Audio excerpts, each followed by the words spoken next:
Hello, good evening sir. Good evening Bhuvana. Dresses అన్ని రెడీనా? ఎప్పుడు ఇస్తున్నారు? సార్, సంగీత్కి ఇంకా టైం ఉంది కదా.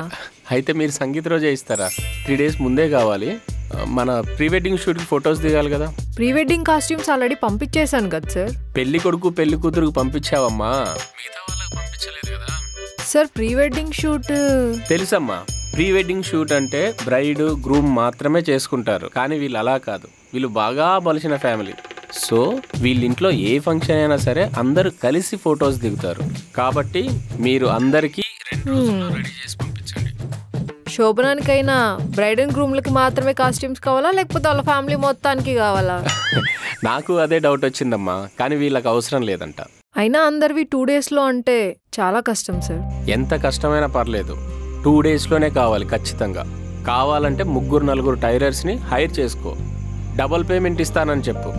నీకొచ్చే అమౌంట్లో అడిషనల్గా 20% నేను ఇప్పిస్తాను. వీళ్ళకి డబ్బు ముఖ్యం కాదమ్మా, ప్రెస్టీజే ముఖ్యం. సరే సార్. ఓకే అమ్మా.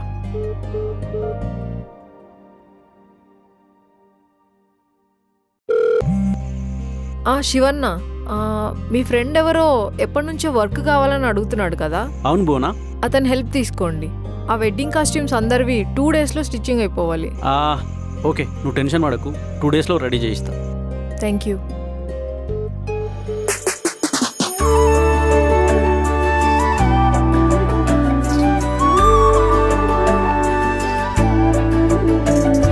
ఎవరు నువ్వు? నేను నీ మౌనాన్ని, నువ్వు నా ఎదలో అలజడివి. ఉచ్ఛ్వాస నిశ్వాసలలో నేను నిన్ను తలుస్తాను, అదే వలపనుకో.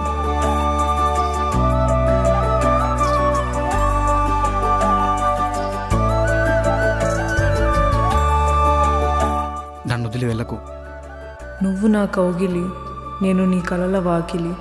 నిద్రలో నిన్ను కలుస్తాను, ఇదే మన కలయిక అనుకో. నేను నిన్ను వదలను. ఎదురుచూపుల పర్వం, కరిగిపోయే కాలం, విరహ వేదన, అంతులేని నిరీక్షణ. నేను చెదిరిన ఏకాంతం, నువ్వు చెరగని సంతకం. ఇదే మన ప్రణయం, ఇదే మన కథ.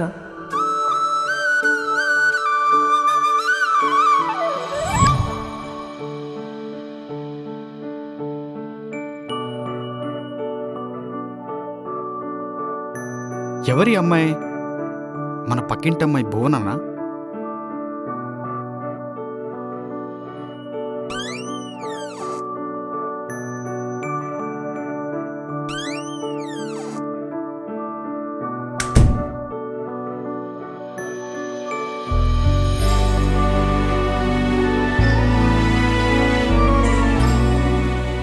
అది నేనే, టీన్ టీన్ టీన్, ఇది నేనే, టీన్ టీన్ టీన్. ఈ చుడిదార్ ఉతికింది నేనే, ఈ డ్రెస్ ఉతికింది నేనే, అది నేనే.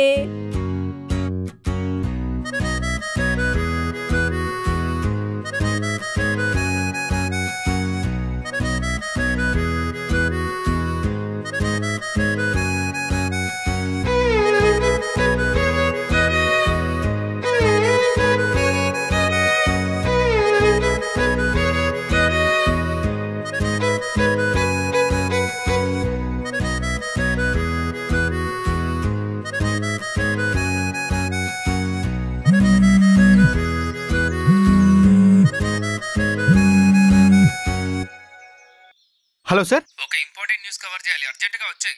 Okay sir. నమస్కారం, మీరు చూస్తున్నారు 129 టీవీ. ఈరోజు వార్తల్లోని ముఖ్యాంశాలు. దవడ నొప్పితో బాధపడుతున్న ఎమ్మెల్యే. అది కేవలం దవడ నొప్పి మాత్రమే కాదు, గొంతు క్యాన్సర్ అని తేల్చి చెప్పిన వైద్యులు. సరిహద్దుల్లో యుద్ధ వాతావరణం. అతి దారుణంగా కాల్పులు జరిపిన తీవ్రవాదులు. ప్రసవిస్తుండగా బిడ్డకు జన్మనివ్వక ముందే చనిపోయిన నిండు చూలాలు. అయినా కూడా సిజేరియన్ చేసి బిడ్డను బయటికి తీసిన డాక్టర్లు. బిడ్డ నుంచి ఎలాంటి స్పందన లేకపోవడంతో తల్లితో పాటే శిశువు కూడా మరణించి ఉంటాడని అంతా అనుకున్నారు. కానీ అంతలోనే పసికందు ఏడుపు చూసిన వెంటనే కన్నీళ్లు కార్చుకున్న డాక్టర్. ఇప్పుడు దేశమంతటా ఎక్కడ చూసినా ఒకటే మాట, పుష్ప పుష్ప పుష్ప పుష్ప.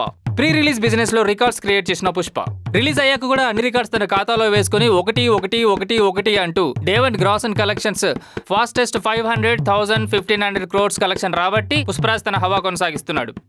ఈ రోజు వార్తలు ఇంతటితో సమాప్తం. చూస్తూనే ఉండండి 129 టీవీ. నా చైన్ ఎక్కడో పెట్టానే, ఎక్కడ పోయింది?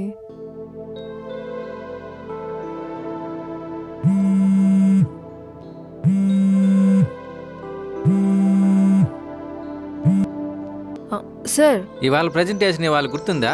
అయ్యో అదేంటి సార్ అలా అంటున్నారు? ఈవెంట్స్ సీరియల్స్ ఎన్ని చేసినా మూవీస్ చేస్తేనే కదా సార్ నాకు రావాల్సిన గుర్తింపు వస్తుంది. అది నా డ్రీమ్ సార్. బాగా ప్రిపేర్ అయ్యారా మరి? ప్రిపేర్ అయ్యాను సార్. అందరి కాస్ట్యూమ్స్ అండ్ డిజైన్స్ పీపీటీ చేసి రెడీ ఉంచాను సార్. డైరెక్టర్స్ వాళ్ళకి ఎక్స్ప్లెయిన్ చేయడమే లేట్. సరే ఓకే మేడం. మా ప్రొడ్యూసర్కి కొంచెం పట్టింపులు ఎక్కువమ్మా. ఆయన దరిద్రానికి ఓసిడి కూడా ఉన్నది. మనిషి టాలెంట్ కంటే కూడా పై కనిపించేదే నమ్ముతాడు. మనిషి మాట దగ్గర నుండి కట్టు బొట్టు అన్నీ పట్టించుకుంటాడు. అందులో మీరు అమ్మాయి కాబట్టి ఇంకా పర్టికులర్గా ఉంటాడు. ఇవన్నీ మీకు తెలియదని కాదు, మా ప్రొడ్యూసర్ గురించి మీకు తెలియదు కదా, అందుకే జస్ట్ ఇన్ఫర్మేషన్ ఇస్తున్నా. Okay sir, thank you. ఓకేమ్మా, ఆల్ ద బెస్ట్.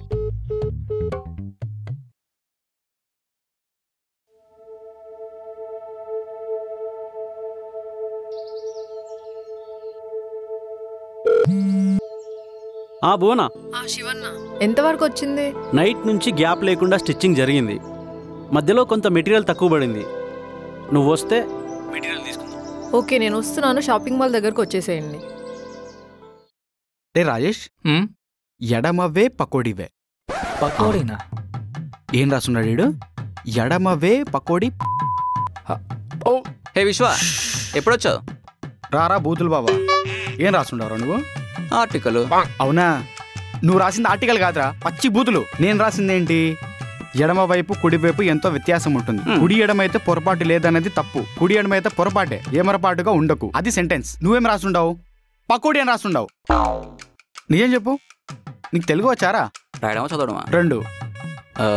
తెలుగు మాట్లాడడం తప్ప రాయడం చదవడం రాదు. మరి ఎడిటర్గా ఎలా వచ్చారా నువ్వు? ఇంతకుముందు ఏం చేసేవాడు నువ్వు? అంటే ఒక తెలుగు ఎడిటర్ దగ్గర డీటీపీ వర్క్ చేసేవాడిని. ఆహా, ఈ మాత్రం తెలుగు కూడా అక్కడే నేర్చుకున్నాను. నిజం చెప్పు, చిన్నప్పుడు నువ్వు ఇంగ్లీష్ మీడియం కదా? ఎస్. నీకు ఇంగ్లీష్ కూడా రాదు కదరా? నాకేది సరిగ్గా రాదు. మనకి జాబ్ ఎవరు ఇచ్చారు? ఎలా వచ్చావు ఇక్కడికి? అరే నాకు ఓపిక లేదు, చక్కగా అడుగుతున్నా, చక్కగా చెప్పు. రికమెండేషన్ అనుకున్నా. ఎవడు? కార్తిక్ గడా? నీ మిస్టేక్స్ని కరెక్ట్ చేయడమే నా జాబ్ అయిపోయిందిరా. ఇక నుండి నా న్యూస్ నేనే రాసుకుంటా. ఈ సరిపోతే మిస్టేక్స్ లేవు Vishwa. Are you sure? Yeah, pretty much sure. Can I check? Yeah, go and check. Okay. Vishwa సంకబలం. సంక? విశ్వ సంకబలం ఏంద్రా? మధ్యలో నా సంఖ్య ఎందుకు వచ్చిందిరా? అవును, ఇంతకు నేనే రాసుండా. రే, అది విశ్వ సంకబలం కాదురా. విశ్వాసం సంకల్ప బలం ఉంటే ఏదైనా సాధించవచ్చు. అదే actual sentence. Yes, you're right. Right అని చెప్పి తప్పులు రాసావేంద్రా నువ్వు? ఓకే, నాకు అర్థం కావట్లేదు ఒకటి. నువ్వు మిస్టేక్స్ రాసినా ఓకే, కానీ బూతులే వచ్చేలాగా అంత కరెక్ట్గా ఎలా రాయగలుగుతున్నారో నువ్వు? అసలు ప్రతిసారి ఎలా రా సాధ్యం నీకు? అంటే నాకు తెలుగు సరిగ్గా రాదు కదా, సో అలా అని గూగుల్ ఇన్పుట్ టూల్స్లో సజెషన్స్ ఆన్ చేసుకుంటాను. అంటే గూగుల్ తల్లి తప్పు చెప్పదు కదా, అంటే ఆ సజెషన్స్లో ఇచ్చిన వాటిలో ఒకటి పిక్ చేసుకుంటాను అన్నమాట. ఓకే. ఓహో, గూగుల్ కరెక్ట్ వర్డే చూపించినా కానీ అది తీసుకోకుండా నీకు కరెక్ట్ అనిపించిన బూతులు తీసుకుంటున్నావు అనమాట. అటు ఇటుగా అలాంటిదే. గొప్పోడి స్వామి నువ్వు. ఇంకా నీ కళాఖండం చూద్దామా? చీకుడుకాయలే. చీకుడుకాయలేంద్రా? అది చీకుడుకాయలే కదరా, చిక్కుడుకాయలు. చిక్కుడుకాయల వల్ల కలిగే ఉపయోగాలేంటి? అది హెడ్లైన్. ఇంకా నా వల్ల కాదురా, మేనేజర్ దగ్గరికి వెళ్ళి చెప్పేస్తాను నీకే పని రాదని. ఆ కార్తిక్ గారిని కూడా ఇరికిస్తా. ప్లీజ్ విశ్వ, అంత పని చేయకు. ఈ జాబ్ నాకు చాలా అవసరం విశ్వ. నా వైఫ్ 8 months ప్రెగ్నెంట్ అబ్బా. అమ్మతో రేపు మళ్ళీ తప్పులు రాయను అని నేర్చుకుంటాను. నీకు పెళ్ళే ఉండదా? అవును, మాది inter caste love marriage. Parents support కూడా ఏం లేదు. ఈ టైంలో జాబ్ పోతే ప్లీజ్ విశ్వ, ఇప్పటి నుంచి మళ్ళీ తప్పులు. నాకు అర్థమైంది. నువ్వు పని చేయి. ఇక్కడ నుంచి నా న్యూస్ నేను రాసుకుంటా. నీకు ఒరిజినల్ డాక్యుమెంట్ పంపిస్తాను, నువ్వు వాట్సాప్లో పోస్ట్ చేయి. పర్లేదు, ఒక 1 week నా టైం ఇవ్వు, అంతా నేర్చేసుకుంటాను. తప్పులు అందరూ చేస్తారు. నువ్వు రాసిన బూతుని మళ్ళీ రాస్తే తప్పు, కానీ ఆ బూతుని నువ్వు కొత్తగా రాస్తున్నావు అంటే బూతులు నేర్చుకుంటున్నావు. నీకేమైనా అవసరమైతే నాకు కాల్ చేయి. ఓకే రే, చూసుకో. సరేరా. హే, మెటీరియల్ తీసుకొచ్చావా? మీకోసమే వెయిట్ చేస్తున్నా. ఓకే అమ్మా. ఏంటంత టెన్షన్గా ఉన్నావు? ప్రెజెంటేషన్ ఉంది, మీకు మెటీరియల్ ఇవ్వాలి. ఇప్పటికే చాలా లేట్ అయింది. ఒక అసిస్టెంట్ని పెట్టుకోవచ్చు కదమ్మా. నా బతుకు అదొకటే తక్కువ. సార్ వస్తున్నాను సార్. ప్రొడ్యూసర్లు డైరెక్టర్లు నీకోసం వెయిట్ చేస్తున్నారు. 20 నిమిషాలు అవుతుందమ్మా. నీకు అందుకే ముందే చెప్పినాను కదా, వాళ్ళు పర్టికులర్ పంచువాలిటీ అని. ఇలా లేట్ చేస్తే ఎలా? వచ్చేస్తున్నాను సార్, ఒక 5 minutes. తొందరగా వెళ్ళమ్మా, ఆయన వెయిట్ చేస్తున్నాడు. సరే, తొందరగా చేసేయండి. ఓకే అమ్మా, అయిపోతుంది. Okay, bye.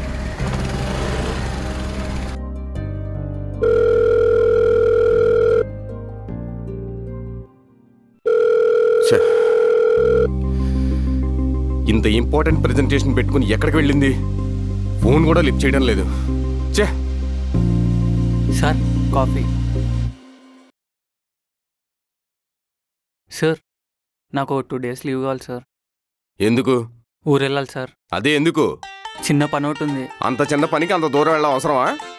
అంటే మరీ చిన్నదంటే చిన్నదేం కాదు సార్, కొంచెం పెద్ద పనే ఉంది. ఇంత చిన్న వయసులో పెద్ద పెద్ద పనులు అవసరమా నీకు? అది కాదు సార్. లీవ్ లేదేం లేదేలా? అది చెప్పు ముందు. నా మీద ఏదో కన్సర్న్ ఉన్నట్టు సలహాలు ఇస్తాను. ఏంట్రా వాగుతున్నావు? అదే సార్ మీరు కాఫీ తాగితే తీసుకెళ్దామని. నేను పంపిస్తాను వెళ్ళు. Okay sir.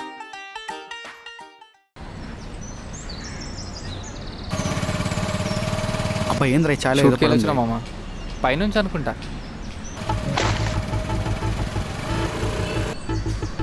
రే హెల్ప్ చేయరా. ఐఎమ్ సారీ అండి, చూసుకోలేదు. నీ అబ్బా కళ్ళు దొబ్బయ్యా, చూసుకోకర్లేదా? లేదండి, ఛాయలో ఏదో పడింది, ఇసిరేసినప్పుడు కరెక్ట్ మీరు వచ్చారు. ఎవరి రీజన్స్ ఎవరికి కావాలరా? ఐఎమ్ సారీ అండి, నోటికి వచ్చినట్టు మాట్లాడకండి. లేకపోతే ఏంట్రా, నేను ఒక ఇంపార్టెంట్ ప్రెజెంటేషన్కి వెళ్తున్నాను, మొత్తం నాశనం చేసావు. నీ వల్ల నా డే మొత్తం వేస్ట్ అయింది. అది కాదు, నేను కావాలని చేసినట్టు మాట్లాడతారండి. ఐఎమ్ సారీ అని చెప్తున్నాను కదా. ఎలా చేసినా కూడా ఇప్పుడు నేను తడిచిన బట్టలతో ప్రెజెంటేషన్కి ఎలా వెళ్ళాలి? నువ్వైతే వెళ్తావా? ఎదవా. సరే అండి, sorry sorry sorry sorry sorry. సరిపోతుందా? ఎవరికి కావాలరా నీ బోడి సారీ? ఏంది ఏంట్రా తప్పు చేసిందే కాకుండా ఎక్కువ మాట్లాడుతున్నావు? అమ్మాయిలతో ఇలానే మాట్లాడతావా? Waste fellow, useless fellow. అమ్మాయిలతో ఎలాగైనా మాట్లాడతాను, నీతో మాత్రం ఇలాగే మాట్లాడతా. ఎక్కువ మాట్లాడావంటే దవడ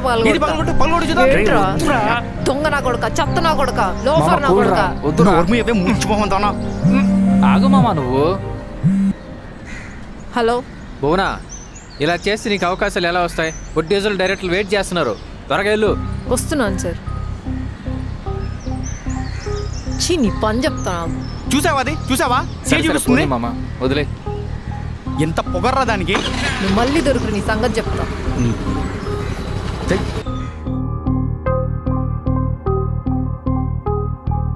బా షిట్.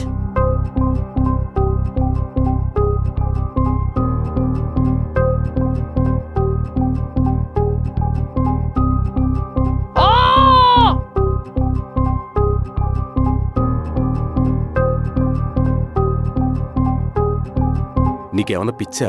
ఈ రోజు కోసం నువ్వు ఎన్ని డేస్ నుంచి వెయిట్ చేసావు? పదండి సార్, ప్రెజెంటేషన్ ఇస్తాను. ఏంటిచ్చేది? వాళ్ళు గంట సేపు నుంచి వెయిట్ చేసి నన్ను బండబుద్ధులు తిట్టి ఎప్పుడో వెళ్ళిపోయారు. ఏమైంది? ఎందుకు ఇంత లేటు? ఇదంతా ఒక వెధవ వల్ల జరిగింది సార్. ఎవడా ఎదవా? వదిలేండి సార్.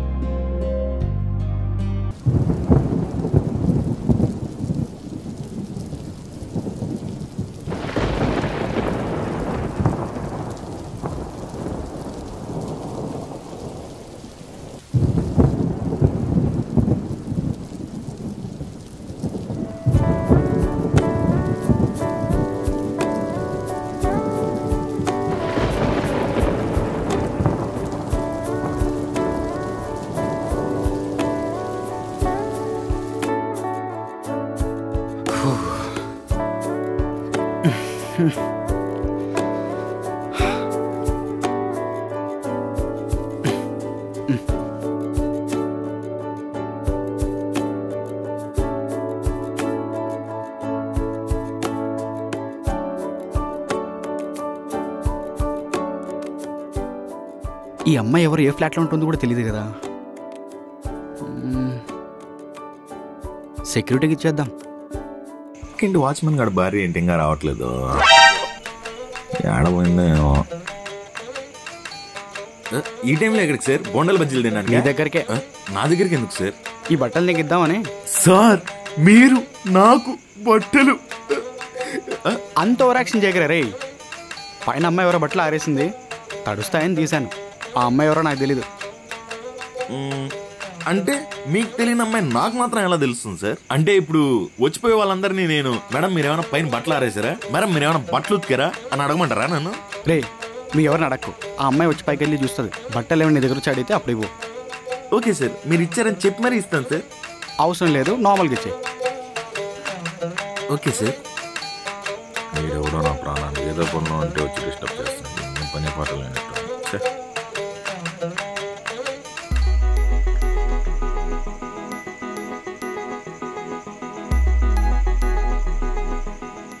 ఈడేంటి ఎక్కడే ఉన్నాడు? అయినా ఆడవాళ్ళ బట్టలు మనం వేసుకుంటాం ఏంటి? ఇక్కడ కూర్చొని చూస్తూ ఉన్నాడు.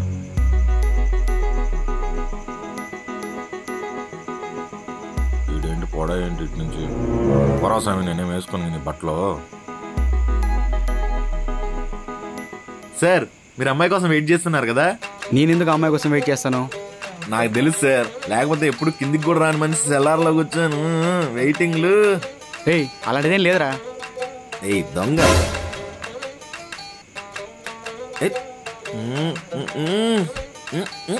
ఏ అలాంటిదేం లేదు బే. తను ఇంకా వచ్చేలా లేదే. సర్లే పోదాం పదా.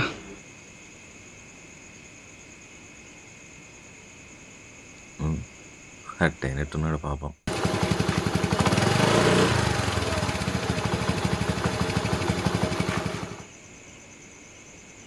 మేడం ఏంటి? మీరు టెర్రస్ పైన బట్టలు ఆరేసారా? అవును, తడిచిపోయింటే తీసుకోవాలి. లేదు మేడం, తీయేసారా ఆల్రెడీ. నువ్వు తీసావా? నేను కాదు మేడం, మీ పక్కింటి సారు ఆయన బట్టలు తీసుకుంటా అంటే పక్కన ఎవరో తడిచిపోతున్నాయని మీరెవరో తెలియకపోయినా ఆ బట్టలు తీసుకొచ్చేసి పాపం ఐరన్ కూడా చేయించేసాడు madam. Thank you so much. నాకు కాదు మేడం, సార్కి చెప్పండి. తప్పకుండా.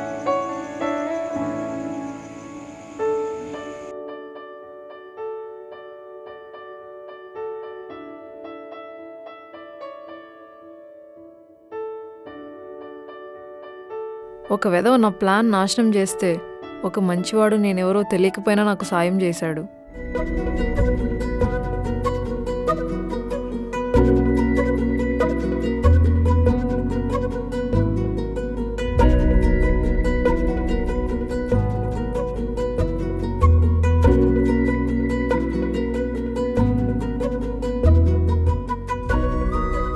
హలో అండి, మీరెవరో నాకు తెలీదు.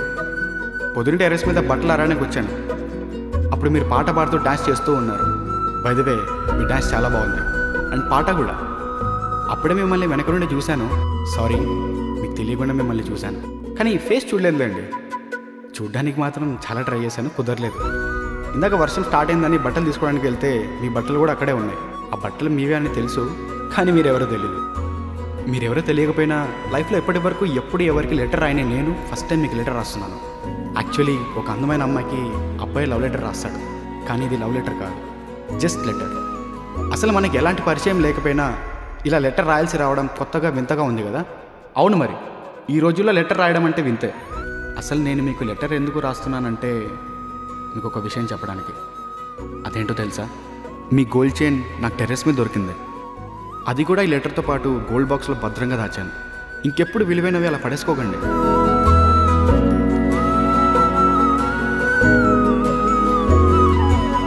ఇదంతా నేను మీకు డైరెక్ట్గా చెప్పచ్చు, కానీ నేను మిమ్మల్ని ఇంప్రెస్ చేయడానికో లేదా మిమ్మల్ని ఫాలో అవుతున్నానో ఇంకేదో మీకుండే అనుమానాలు మీకు ఉంటాయి కదా, వాటి వల్ల మీరు నన్ను అపార్థం చేసుకుంటే నాకు బాధ వేస్తుంది. మళ్ళీ నేను అలాంటి వాడిని కాదని మీరు ఎప్పటికో నిజం తెలుసుకొని ఫీల్ అవ్వడం అవసరమా అనిపించింది. అందుకే ఈ లెటర్. మీరెవరో నాకు తెలీదు, నేనెవరో మీకు తెలీదు.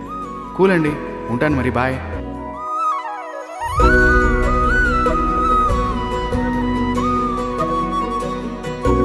మా లవ్ స్టోరీ నీకు ఎంత నచ్చినా కూడా ఒకరినొకరు చూసుకోకుండా లెటర్స్ ద్వారా లవ్ చేసుకోవడం అనేది మీ జనరేషన్ అస్సలు వర్కౌట్ అవ్వదు.